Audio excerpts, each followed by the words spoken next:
नमस्कार, मी अजित चव्हाण. रणसंग्राममध्ये आपलं स्वागत. रणसंग्राममध्ये आज आपण कल्याण लोकसभा मतदारसंघामधले महाराष्ट्र नवनिर्माण सेनेचे उमेदवार प्रमोद पाटील यांच्याशी बोलणार आहोत, त्यांच्याशी गप्पा मारणार आहोत. प्रमोद पाटील यांची ओळख खरं तर या संपूर्ण मतदारसंघात या भागामध्ये राजू पाटील अशी आहे. राजू पाटील यांचं आपण स्वागत करूयात. पाटील साहेब, स्वागत आमच्या रणसंग्राम या विशेष कार्यक्रमामध्ये. राजू पाटील या नावानंच तुम्हाला या संपूर्ण परिसरामध्ये ओळखलं जातं. इथले जिल्हा परिषद सदस्य तुम्ही होतात. कल्याण लोकसभा क्षेत्राचे मनसेचे जिल्हाप्रमुख म्हणून तुम्ही अनेक वर्ष काम पाहताय. आमदार रमेश पाटील यांचे भाऊ म्हणूनही तुमची या भागामध्ये ओळख आहे. असं सगळं असलं तरी देखील तुमची नेमकी स्वतःची ओळख काय हे लोकांना कळू देत या मुलाखतीच्या माध्यमातून. आणि सगळ्यात महत्त्वाचं म्हणजे या लोकसभेचं तिकीट मनसेने तुम्हाला दिलंय. निवडणुकीचा अजेंडा काय आहे? माझ्या स्वतःच्या ओळखीपुरतं बोलायचं तर मी लहानपणापासून माझे वडील स्वर्गीय रतनबुवा पाटील जे ज्येष्ठ कामगार नेते होते, त्यांनी केलेली सामाजिक कामं बघत मी वाढत आलेलो आहे. त्यांची असलेली समाजाबद्दलची बांधिलकी, त्यांनी केलेलं समाजातलं काम, तळागाळातल्या लोकांसाठी नोकऱ्यांसाठी त्यांनी केलेले प्रयत्न, हे सर्व बघत असताना मी त्यांच्यासोबत वाढत आलेलो होतो. त्याच वेळेस मला समाजकारणाची आवड निर्माण झाली. हे चालू असताना सातत्याने माझा तरुण वर्गात वावर असायचा.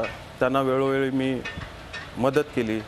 काही कार्यक्रम असतील, खेळांचे कार्यक्रम असतील किंवा सांस्कृतिक कार्यक्रम असतील, अशा वेळेस त्यांच्यात मिसळायचो, वागायचो. त्याचा मला बराचसा फायदा यावेळेस होतो आणि हीच ओळख घेऊन मला समाजाचा पाठिंबा मिळत गेला.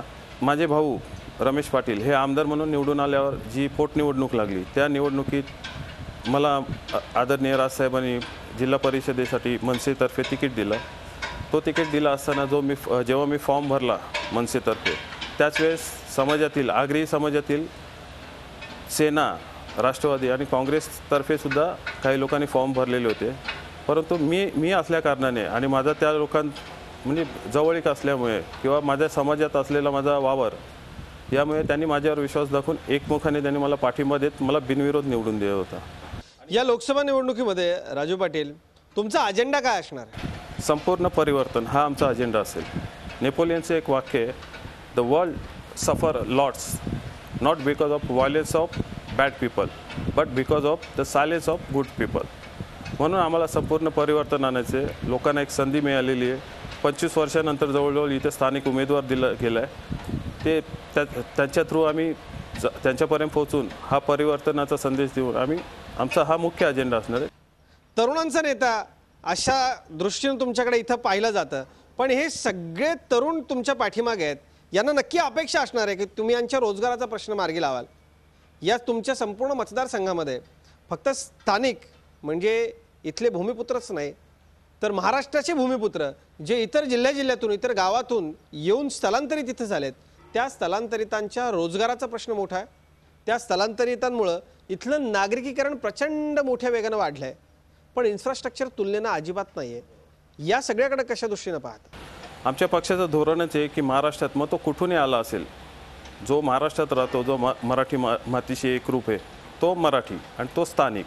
या स्थानिकांनाच इथे असे बरेचसे स्थानिक आहेत, मग ते खानदेशातनं आलेले असोत किंवा अजून इतर कोकणातनं आलेले असोत, इतर ठिकाणाहून आलेले असोत. अशा लोकांचे प्रश्न घेऊन त्यांना मी स्थानिकच मानतोय आणि अशा लोकांचे प्रश्न घेऊन आम्ही त्यांच्या समस्या हे करणार आहे. राहिला प्रश्न तरुणांचा नेता जे तुम्ही बोललात, तर मी तरुणांचा नेता नाही आहे, त्यांचा मित्र म्हणून त्यांच्याबरोबर वावरत असतो आणि ते माझ्याकडे खुल्या मनाने त्यांच्या समस्या सांगतात किंवा अपेक्षा असते त्यांची माझ्याकडने, ती निश्चित मी पूर्ण करणार आहे. या सगळ्या संपूर्ण भागामध्ये जर आपण बघितलं आत्ता, तर महत्त्वाच्या काय समस्या तुम्हाला दिसतात? काय अशा गोष्टी आहेत की ज्याच्यासाठी खासदार म्हणून निवडून गेल्यानंतर तुम्ही प्रयत्न कराल? डोंबिवली भागापुरतं बोलायचं तर मध्ये हिरवा पाऊस पडून गेला. म्हणजे प्रदूषणाची एवढी दयनीय अवस्था आहे इथे की लोकांना एक वेळ नोकरी कमी, रोजगार इथनं गेला चालेल, परंतु त्यांच्या जीवाशी होणारा खेळ थांबवावा लागेल. त्यासाठी इथल्या ज्या केमिकल फॅक्टरीज आहेत त्या इतरत्र हलवण्यासाठी मी प्रयत्न करणार आहे. अंबरनाथसारख्या ठिकाणी एवढा चांगला प्राचीन शिवमंदिर आहे, तिथे काही सुविधा नाही आहेत. तुम्ही तिरुपतीला जाऊन बघा, असं स्वच्छ एवढं पुरातन शिवमंदिर आहे. या झाल्या बेसिक गोष्टी. रेल्वेला बेसिक सुविधा नाही आहेत. नुसते सरकते जिने लावून तिथे तसा काही फायदा होत नाही लोकांना, जो की तिथे प्राथमिक गरजा टॉयलेट्स किंवा फुटपाथची उंची वाढवून म्हणजे ह्या गोष्टी सहज होण्यासारख्या आहेत. ह्या गोष्टी कोणी केलेल्या नाही आहेत. नेवाळी येथे एअरपोर्टचा प्रश्न अनेक वर्ष प्रलंबित आहे. त्याचं भिजत घोंगडं ठेवलेले ना कोणी त्याच्यावर धोरणात्मक निर्णय घेत. त्याच्यावर एन्क्रोचमेंट अतिक्रमण होत चाललेलं आहे. तो कुठेतरी थांबवावा. स्थानिकांच्या ज्या जमिनी गेलेल्या आहेत त्यांना नवी मुंबईला जसा मोबदला दिला तसा 4 पट रेकनर दराने मोबदला देऊन द्यावा किंवा एकतर त्या जागा परत कराव्या किंवा त्या जागेवर IT हबसारखा एक म्हणजे IT हब खोलून इथल्या स्थानिकांना नोकऱ्या कशा मिळतील यासाठी आम्ही प्रयत्न करणार आहोत. तुमच्या विरोधामध्ये महायुतीचा उमेदवार आहे, आघाडीचा उमेदवार आहे. महायुती अनेक पक्ष सोबत असल्यानं त्यांची ताकद, काँग्रेस राष्ट्रवादी आणि त्यांचे सगळे लोक सोबत असल्यानं त्यांची ताकद, पण मनसे मात्र एकटाच. याकडे कसं बघता? अर्थात ते 5 विचाराची 5 बोटं जरी असतील तरी आमच्याकडे आदरणीय राजसाहेब नावाची एक वज्रमुठ आहे. हा फरक आहे त्यांच्यात आणि आमच्यात. दोन्ही उमेदवार तरुण आहेत. दोन्ही उमेदवार तुल्यबळ तुम्हाला वाटतात का? त्या उमेदवारांचं आव्हान कसं बघतात त्याकडे? मला त्यांचा तोलमाप करायचा नाही आहे. मला विकासाच्या मुद्द्यावर इथे लोकांसमोर जायचं आहे. तरी तुम्ही प्रश्न विचारलात म्हणून मी हे सांगू इच्छितो की सेनेचे जे उमेदवार आहेत ते अगदीच नवखे आहेत. त्यांना इथला अनुभवच नाही आहे. मुळात हे दोघे उमेदवार हे इथले स्थानिक नाही आहेत. हे स्वतःचं नाव त्यांचं इथल्या मतदार यादीत नाही. ते स्वतःला मतदान करू शकत नाही. ते लोकांपुढे काय जाणार आणि लोकांच्या समस्या काय हे करणार. राहिला प्रश्न राष्ट्रवादीच्या उमेदवारांचा. 16 वर्ष झाली त्यांच्या घरात खासदारकी. त्यांनी काय केलं इथे? त्या अशा प्रकारच्या लोकांमध्ये भरपूर असंतोष आहे आणि लोक भांबावलेली आहेत की आता काय करायचं. त्यांच्यापुढे एक पर्याय राजसाहेबांनी माझ्या रूपाने ठेवलेलं आहे. शहरी आणि ग्रामीण, निमशहरी असा तीनही लोकसंख्येचा मोठ्या प्रमाणात भरणा इथं आहे.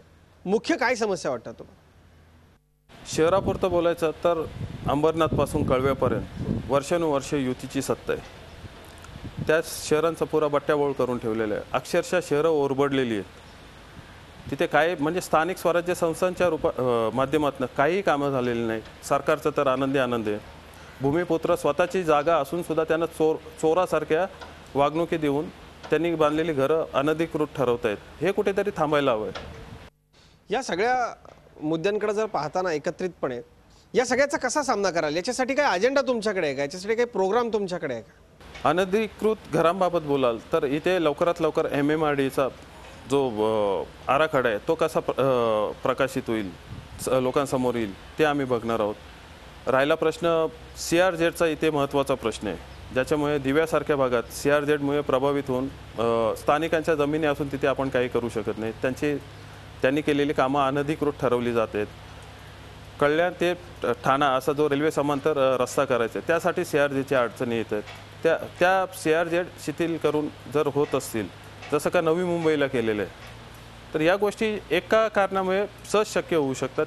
त्याचा आम्ही पाठपुरावा करू. या सगळ्या गोष्टींचा पाठपुरावा करू असं तुम्ही म्हणताय आणि इथले स्थानिक मी आहे त्यामुळे चांगल्या पद्धतीने समस्या या परिसराच्या मी समजू शकतो आणि त्या सोडवू शकतो. विजयाचा विश्वास आहे असं म्हणतात राजू पाटील. रणसंग्राममध्ये आपण एक छोटासा ब्रेक घेतोय. ब्रेकनंतर लगेचच परतूयात.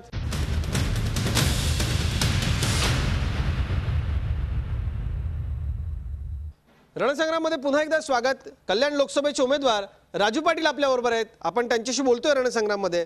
राजू पाटील, महत्त्वाचा अजेंडा या निवडणुकीमध्ये काय असणार आहे? तुमच्या मतदारसंघामध्ये कल्याण डोंबिवलीसारखा अत्यंत सुशिक्षित भाग आहे, तसाच ग्रामीण आणि निमशहरी भाग देखील आहे. या सगळ्या भागाला डोळ्यासमोर ठेवून अजेंडा महत्त्वाचा काय असणार आहे तुमचा निवडणुकीचा? अजेंडा महत्त्वाचा. अजेंड्यापेक्षा आमचं 50 वर्षाचं नियोजन व्हायला पाहिजे हा मुख्यत्वे. म्हणजे 50 वर्षाचं नियोजन तुम्ही करणार आहात? 100%. या नियोजनामध्ये काय नेमकं तुम्हाला अपेक्षित आहे? कशाचं नियोजन याच्यामध्ये असणार आहे? 50 वर्षाच्या नियोजनामध्ये इथल्या रेल्वेच्या ज्या समस्या आहेत, जी कल्याणहून जी माल वाहतूक किंवा नागरिक वाहतूक होते ती कशी अजून सोयीस्कर करता येईल. मुंब्र्याला जो आमचा डोंगराळ भाग आहे तिथे ॲडव्हेंचर ॲक्टिव्हिटी कशा आणता येतील. जसं आपला मुंबईला गोरेगाव येथे चित्रनगरी आहे, तिथे काही प्रमाणात जंगल आहे, शूटिंग्स होतात. तसं इथे मुंब्र्याला आणून रॉक क्लाइम्बिंग सारखे काही ॲक्टिव्हिटीज करून म्हणजे इथे ॲडव्हेंचर स्पोर्ट्सच्या संदर्भात काम झालं पाहिजे असं तुमच्या डोक्यात आहे? जेणेकरून स्थानिकांना इथे रोजगारही मिळेल, जो की ग्लॅमरस रोजगार असेल. ही जी संकल्पना आहे ही प्रत्यक्षात आणण्यासाठी नेमका काय प्रयत्न तुमच्याकडून होईल राजू पाटील? इच्छाशक्ती पाहिजे हो. ते प्रयत्नात आणायला काय डोंगर आहे, जंगल आहे, इच्छाशक्ती असली आणता येईल. त्यासाठी काही विशेष परवानग्या लागतील अर्थात, पण ते मिळू शकतात. राजू पाटील, एक खूप मोठी समस्या इथली आहे की नवी मुंबईमध्ये CRZच्या परवानग्या घेऊन सागरी किनारी काही रस्ते झाले. होय, इथं तसे रस्ते होऊ शकले नाही. सगळ्यात प्रमुख समस्या आहे प्रदूषणाची समस्या आहे. या सगळ्यावरती तुमच्याकडे नेमका काय उपाय आहे? CRZ पुरता बोलायचा झाला तर रेती माफियाने जो रेल्वे किनारा जो पोखरून काढलेला आहे, म्हणजे अगदी शहरालगत येत चाललेले आहेत ते, त्यांच्यावर काही कारवाई होत नाही. इथे कोणी काय करायला गेलं की यांना CRZ दिसतो. त्याच्यात निश्चित पर्यावरणाचा समतोल हा राखायलाच पाहिजे, त्याबद्दल दुमत नाही असण्याचं कारण नाही आहे. परंतु कुठेतरी नवी मुंबईत CRZ शिथिल होऊ शकतो, तसा इथेही होऊ शकतो, ज्याच्याने बऱ्याचशा गोष्टी मी मगाशी बोलल्याप्रमाणे शक्य होऊ शकतात. दुसरा मुद्दा आहे प्रदूषणाचा. आता तुम्ही हाजी मलंग पट्ट्यात जा, हाजी मलंग डोंगरावर गेलात तुम्ही, तिथे गरम वारा येत असतो. खाली बघाल तर प्लॅस्टिकचा ढीग साचलेला असतो. म्हणजे कसलं काही नियोजन नाही आहे, कशावर बंदी नाही. माझी पहिली मागणी तर ही असेल की अख्ख्या देशातनं प्लॅस्टिकच्या पिशव्यांनाच बंदी करायला पाहिजे. या सगळ्या मतदारसंघामध्ये आम्ही जेव्हा फिरलो, इथे तुमचे पोस्टर्स मोठे मोठे लागले आहेत. त्यामध्ये 24 तासासाठी असं तुमचं एक घोषवाक्य त्याच्यावरती दिसलं. खरं तर आमच्या वाहिनीचं नाव झी 24 तास आहे.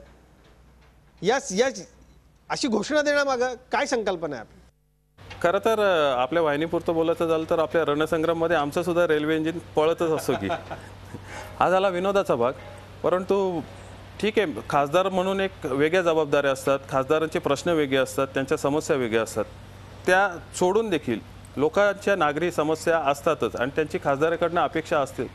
आपण किती काही बोललो तरी लोकांचे छोट्या छोट्या गोष्टीसाठी फोन, पत्र, ईमेल्स हे येतच राहणार. त्यासाठी मी माझं एक अद्ययावत ऑफिस ओपन करणार आहे, जो 24 तास उघडा असेल, ज्याच्यात 24 तास तुमच्या तक्रारींची दखल घेतली जाईल आणि 24 तासाच्या आत त्यांचा पाठपुरावा चालू केला जाईल. मी हे नाही बोलत आहे की 24 तासात तुम्ही केलेली तक्रार मिटून जाईल. मी काही जादूगार नाही आहे, परंतु त्यांची दखल घेऊन त्याचा पाठपुरावा निश्चित चालू केला जाईल.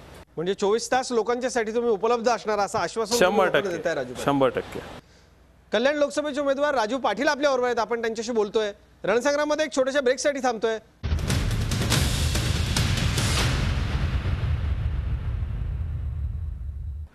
रणसंग्राममध्ये पुन्हा एकदा स्वागत. कल्याण लोकसभेचे महाराष्ट्र नवनिर्माण सेनेचे उमेदवार राजू पाटील आपल्याबरोबर आहेत. आपण त्यांच्याशी बोलतोय. मराठी भाषेला अभिजात दर्जा मिळावा ही तमाम मराठी जनांची इच्छा आहे. अजूनही तसं होऊ शकलेलं नाही आहे. तुम्ही खासदार झाला तर त्यासाठी काय विशेष प्रयत्न असतात? आतापर्यंत 6 भाषांना मला वाटतं अभिजात भाषेचा दर्जा मिळालेला आहे.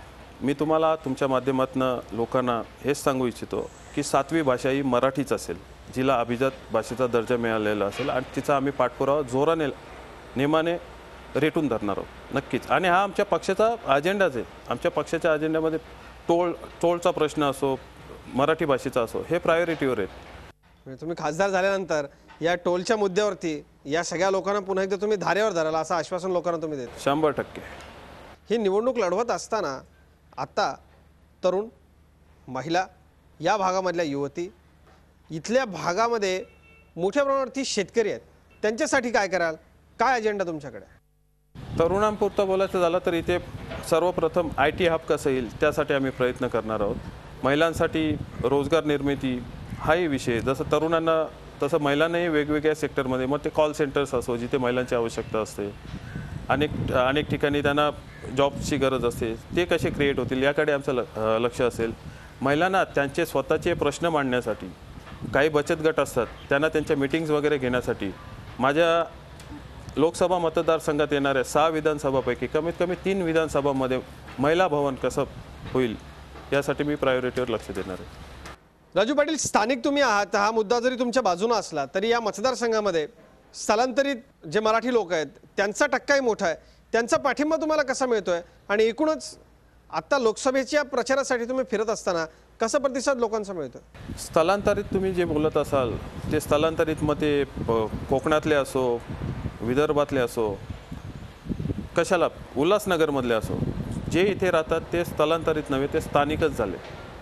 त्यामुळे त्यांचा पाठिंबा मला आहेच. म्हणजे बाहेरच्या जिल्ह्यातून आलेल्या मराठी माणसाला तुम्ही स्थानिक भूमिपुत्र? 100%. बाहेरच्या जिल्ह्यातून नव्हे, बाहेरच्या राज्यातून आलेले जे वर्षानुवर्षे इथे राहतात, जे मराठी भाषा बोलतात, ते सुद्धा आम्ही स्थानिकच पकडतो. देशामधल्या मोदी लाटेबद्दल काय वाटतं तुम्हाला? निश्चित मोदी लाटेबद्दल बोलण्यापेक्षा लोकांमध्ये प्रचंड चीड आहे. सत्ताधारी जे आता आहेत, काँग्रेस विरोधी लाटे, त्याला जोड मोदी साहेबांनी जो गुजरातमध्ये विकास केला आहे, त्या मुद्द्यावर त्यांची प्रचंड प्रमाणात लाट आहे. ती कोणी नाकारू शकत नाही. राहिला प्रश्न माझ्या पक्षासंदर्भात बोलायचं तर आदरणीय राजसाहेब ठाकरेंनी त्यांना विकासाच्या मुद्द्यावर पाठिंबा दिला आहे आणि त्यांना खात्री वाटते की मोदी साहेब पंतप्रधान झाल्यावर देशाचा चांगल्या प्रकारे विकास करतील. या मतदारसंघाबद्दल जर आपण बोलायचं झालं तर इथले शिवसेनेचे खासदार आता राष्ट्रवादी काँग्रेसमध्ये गेलेले आहेत. त्यांनी पक्ष बदलला आहे. आतापर्यंतच्या खासदारांनी किंवा विद्यमान खासदारांनी लोकांच्यासाठी काय ठोस कामं केलेली दिसतात तुम्हाला, किंवा विद्यमान खासदार यशस्वी ठरले असं वाटतं का? 16 वर्षे त्यांची सत्ता होती, म्हणजे त्यांच्या घरातले खासदार होते. 25 वर्षे इथला स्थानिक खासदार दिला गेला नाही आहे. कुठलीही कामं झालेली नाही आहेत. मला तर वाटतं त्यांनी आता या मतदारसंघाचा विचार सोडून दुसरा मतदारसंघ शोधावा, तो त्यांना जास्त बरं पडेल. तुमच्या पक्षाच्या अध्यक्षांची काम करण्याची एक प्रकारची तडफ आहे किंवा त्यांच्या वक्तृत्वामध्ये एक प्रकारची तडफ आहे. तुमच्या पक्षाचं धोरण खळ आणि खट्याक असतं. राजू पाटील जर खासदार झाले तर तुमचं काम करण्याचं धोरण कसं असेल? पहिला हात जोडून करायचं, नाही ऐकलं तर हात सोडून करायचं. म्हणजे मनसे स्टाईलनं जर खासदार म्हणून निवडून आला तर मनसे स्टाईलनंच काम करा? निश्चित मनसेचं आहे, मनसे स्टाईलच करणार. या सगळ्या मुलाखतीच्या शेवटच्या भागाकडे आपण जाताना जे आत्ता मतदार तुमची मुलाखत ऐकत असतील, कल्याण लोकसभा मतदारसंघामधल्या सर्व घटकातल्या मतदारांना काय आवाहन असेल तुमचं? माझं त्यांना एक स्थानिक म्हणून आव्हान असेल की तुमचा भाऊ आहे, पाहुणे कलाकारांना तुम्ही संधी देऊ नका, एकदा मला संधी देऊन बघा. विशेषतः ज्यांचे नवीन मतदार जे झालेले आहेत त्यांना सांगेन की तुमचा पहिलाच मत हा कुठल्या परक्याला देऊ नका. यापुढे मी काय प्रश्न तुम्हाला विचारणार आहे, रॅपिड फायर हे प्रश्न असतील, त्यांची तशी झटपट उत्तर मला हवी आहेत. कल्याण कोणाचं? अर्थात जनतेचं. खासदार झाल्यानंतर काय करणार? घोषणा नाही, काम करणार. या संपूर्ण लढतीमध्ये अशी कुठली गोष्ट जी आहे ती तुमच्याकडे ती इतरांकडे नाही आहे? आदरणीय राजसाहेब ठाकरे. राजू पाटील, आपण रणसंग्राममध्ये आलात आणि आमच्याशी बोललात. आपले खूप खूप धन्यवाद. आभार. धन्यवाद. रणसंग्राममध्ये आपण इथेच थांबतोय. ताज्या बातम्यांसाठी पाहत राहा झी 24 तास. रहा एक पाऊल पुढे.